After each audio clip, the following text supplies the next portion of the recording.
Assalamualaikum warahmatullahi wabarakatuh. Saya Ira Rohayati dari Perbankan Syariah semester 5 akan menjelaskan tentang analisis keunggulan produk pembiayaan perbankan syariah. Di sini untuk pengertian hukum pembiayaan dan lembaga pembiayaan.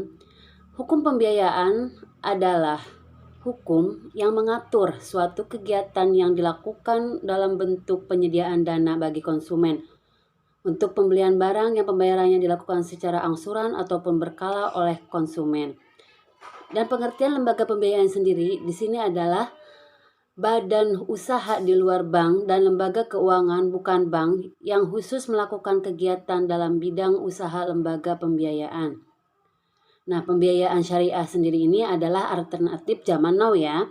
Nah, perusahaan pembiayaan syariah dalam menjalankan kegiatan usahanya ini berdasarkan pada prinsip akad syariah. Dalam struktur organisasi kepengurusannya, ini memiliki Dewan Pengawas Syariah atau DPS yang berfungsi untuk memastikan prinsip syariah telah dilaksanakan dengan benar dan baik. Sementara, bank sendiri ini memiliki peranan yang sangat penting dalam suatu negara. Hal ini tidak dapat dipungkiri karena seluruh usaha kegiatan ekonomi di setiap negara memerlukan jasa dari perbankan baik di dalam proses pembiayaan maupun dalam pembentukan bagi bank itu sendiri. Perkembangan dunia perbankan saat ini telah terlihat kompleks. Hal ini ditandai dengan munculnya berbagai macam produk dan sistem usaha dalam berbagai keunggulan kompetitif. Kekomplekan ini telah menciptakan suatu sistem dan pesaing baru dalam dunia perbankan, bukan hanya persaingan antara bank tetapi juga antara bank dan lembaga keuangan lainnya. Selain sistem perbankan yang lazim dikenal yaitu sistem konvensional, terdapat juga sistem perbankan yang mulai berkembang saat ini yaitu sistem syariah. Bank syariah dan bank konvensional mempunyai fungsi yang sama yaitu sebagai media intermediari yang dari surplus dana kepada yang defisit dana. Hingga saat ini banyak pihak yang mengatakan bahwa bank syariah tidak berbeda dengan bank konvensional.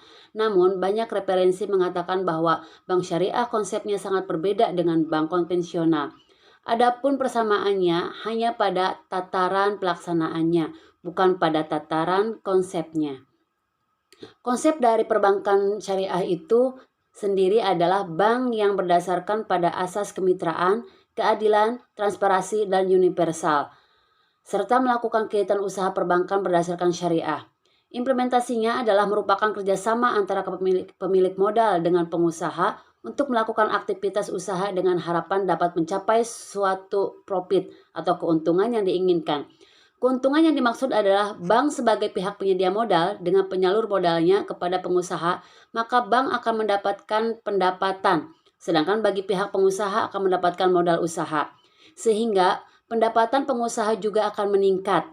Bank akan tetap beroperasi jika seluruh biaya-biaya yang dikeluarkan dapat ditutupi dari pendapatan yang diperoleh. Sebagian besar pendapatan bank berasal dari sistem bagi hasil dari pembiayaan yang diberikan. Jika sistem penyaluran dalam bentuk pembiayaan bermasalah, maka pendapatan bank juga akan mengalami permasalahan. Dan sebaliknya, jika penyalur dana dalam bentuk pembiayaan adalah lancar, maka keuntungan dari sistem syariah akan diperoleh sesuai dengan target perencanaan awal. Dengan demikian, bank harus merekrut tenaga yang terampil dan profesional dalam mengelola dana yang ada. Terbentuknya perbankan dengan sistem syariah sebagai bagian dari lembaga perbankan diharapkan dapat memberikan kontribusi dalam pemenuhan jasa perbankan bagi masyarakat. Selain itu, adanya bank syariah maka usaha yang berkaitan dengan penghimpunan dan penyaluran dana diharapkan dapat berfungsi lebih efektif dan efisien. Oleh karena itu, untuk meningkatkan pendapatan bagi masyarakat terutama kalangan pengusaha kecil, bank syariah berusaha menyediakan berbagai fasilitas perbankan. Yang dimaksud dengan fasilitas di sini adalah produk dan jasa. Dalam dunia perbankan, produk sebagian besar dapat terbentuk produk dalam berbentuk jasa, bukan dalam bentuk barang. Perbankan syariah juga menawarkan beragam produk pembiayaan, sama halnya dengan bank-bank umum yang bersifat konvensional. Keberagaman jenis pembiayaan ini adalah penting sebagai pilihan bagi calon nasabah yang akan menjadi nasabah agar lebih leluasa dalam memilih sesuai dengan kepentingannya. Karena adanya perbedaan produk, sudah tentu berbeda pula jumlah dari permintaan terhadap produk tersebut. Di sini kita langsung ke produk dan jasa bank syariah ya. Bank dengan prinsip syariah memiliki berbagai jenis produk dan jasa. Produk-produk tersebut dapat berbentuk simpanan, penyaluran, dan jasa keuangan. Perbedaan nama produk-produk tersebut sudah tentu berbeda pula sifat dan prinsipnya. Produk simpanan dapat berbentuk giro, tabungan, dan deposito. Nah, untuk produk penyaluran sendiri ini dapat berbentuk murabahah, itisna, salam, mudharabah, qard, ijarah, dan musyarakah. Sedangkan produk jasa keuangan dapat berbentuk wakalah, kafalah, hiwalah, ron, qard, dan sarf. Menurut Muhammad, jenis pembiayaan bank syariah akan diwujudkan dalam bentuk aktiva produktif dan aktiva tidak produktif. Nah, jenis aktiva produktif pada bank syariah dialokasikan dalam bentuk pembiayaan bagi hasil, antara lain pembiayaan mudharabah dan musyarakah. Sedangkan pembiayaan dengan prinsip jual beli atau piutang ini antara lain yaitu pembiayaan murabahah, salam, itisna. Untuk penjelasannya sendiri itu pengertian pembiayaan mudharabah. Pembiayaan mudharabah adalah akad kerjasama antara bank selaku pemilik dana atau sohibul mol dengan nasabah selaku pengelola atau mudarib yang mempunyai keahlian atau keterampilan untuk mengelola suatu usaha yang produktif dan halal. Hasil keuntungan dari penggunaan dana tersebut dibagi bersama berdasarkan nisbah yang disepakati. Nah, di sini aplikasinya itu pembiayaan modal kerja, pembiayaan proyek, pembiayaan ekspor. Satu yang kedua yaitu pembiayaan musyarakah. Di sini pembiayaan musyarakah sendiri adalah penanaman dana dari pemilik dana atau modal untuk mencampurkan dana atau modal pada suatu usaha tertentu dengan pembagian keuntungan berdasarkan nisbah yang telah disepakati sebelumnya. Kerugian ditanggung semua pemilik dana atau modal berdasarkan bagian dana atau modal masing-masing. Di sini aplikasinya itu biasanya buat pembiayaan modal kerja dan pembiayaan ekspor. Selanjutnya yang ketiga yaitu pembiayaan murabahah. Pembiayaan murabahah sendiri adalah perjanjian jual beli antara bank dan nasabah di mana bank syariah membeli barang yang diperoleh oleh nasabah dan kemudian menjualnya kepada nasabah yang bersangkutan sebesar harga perolehan ditambah dengan margin atau keuntungan yang disepakati antara bank dan nasabah. Di sini pengaplikasiannya itu pada pembiayaan investasi modal barang, pembiayaan konsumtif, pembiayaan modal kerja, dan pembiayaan ekspor. Yang keempat yaitu pembiayaan salam. Di sini pembiayaan salam adalah perjanjian jual beli barang dengan cara memesan dengan syarat-syarat tertentu dan pembayaran harga terlebih dulu.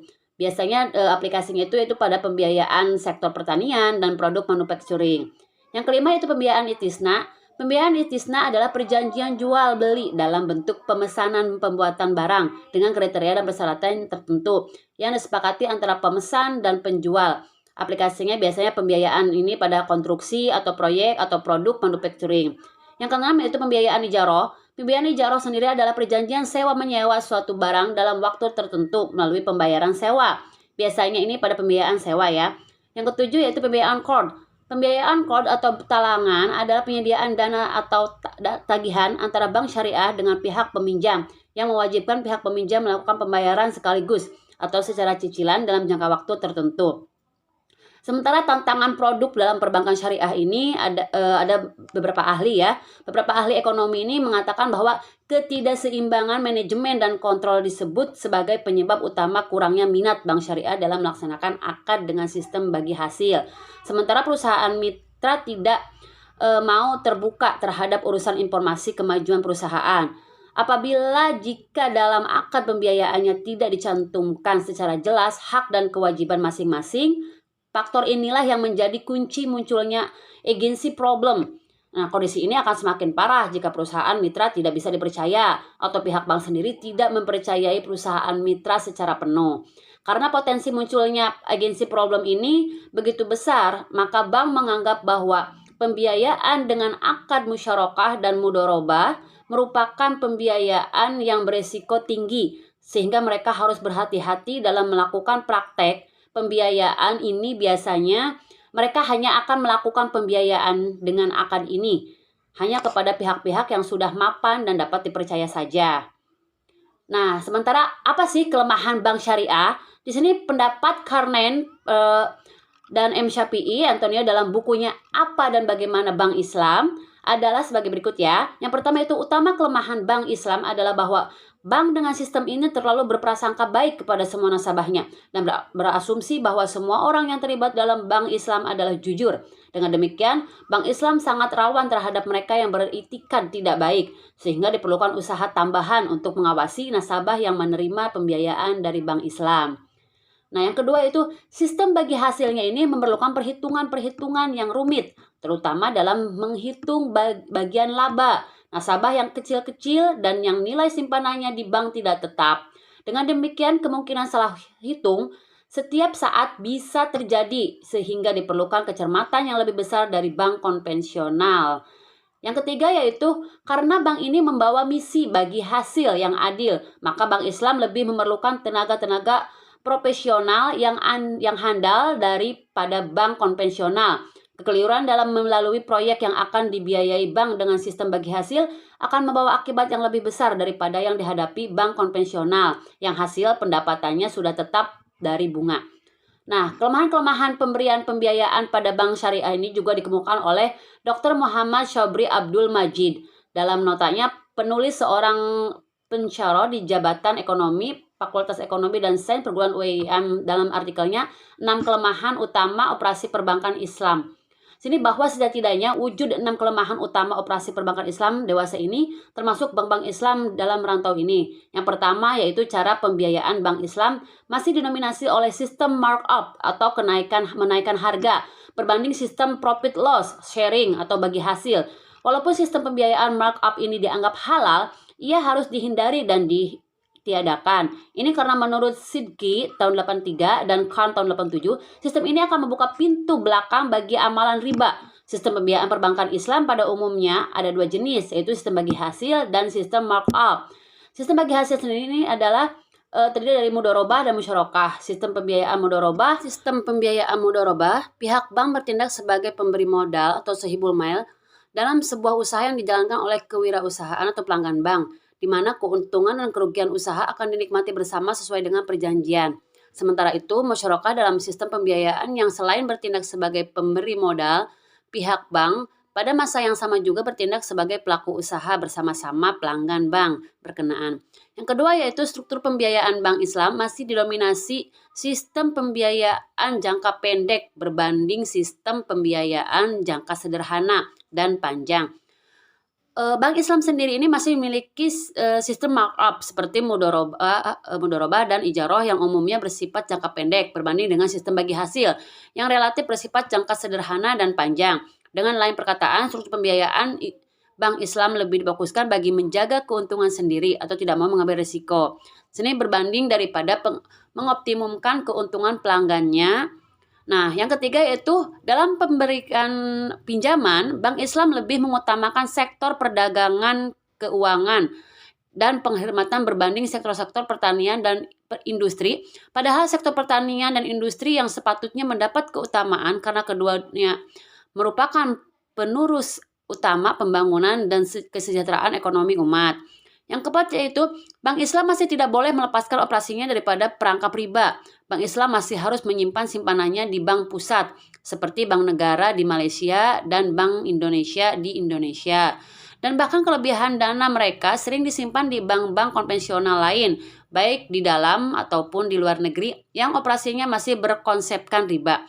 Keupayaan untuk menumbuhkan bank pusat Islam yang bebas dari bank pusat konvensional dipercayai sebagai salah satu cara untuk memurnikan operasi bank Islam daripada unsur-unsur riba, sehingga ia benar-benar islami.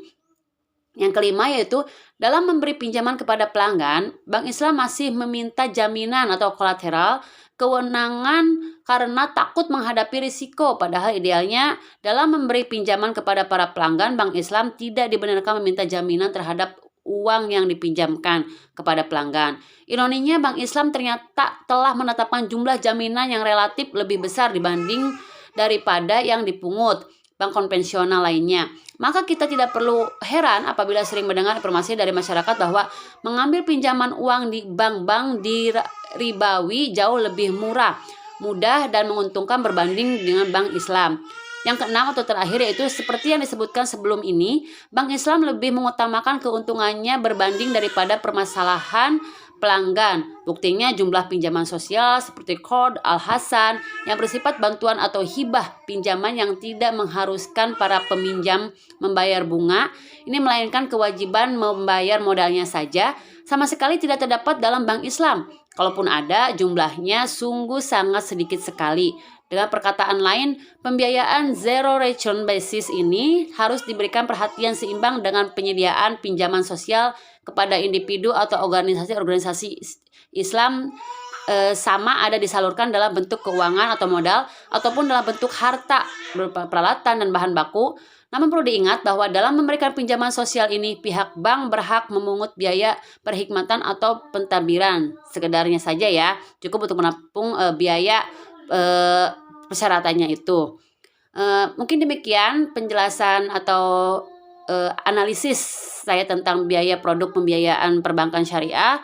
Kurang lebihnya mohon maaf yang sebesar-besarnya. Wassalamualaikum warahmatullahi wabarakatuh.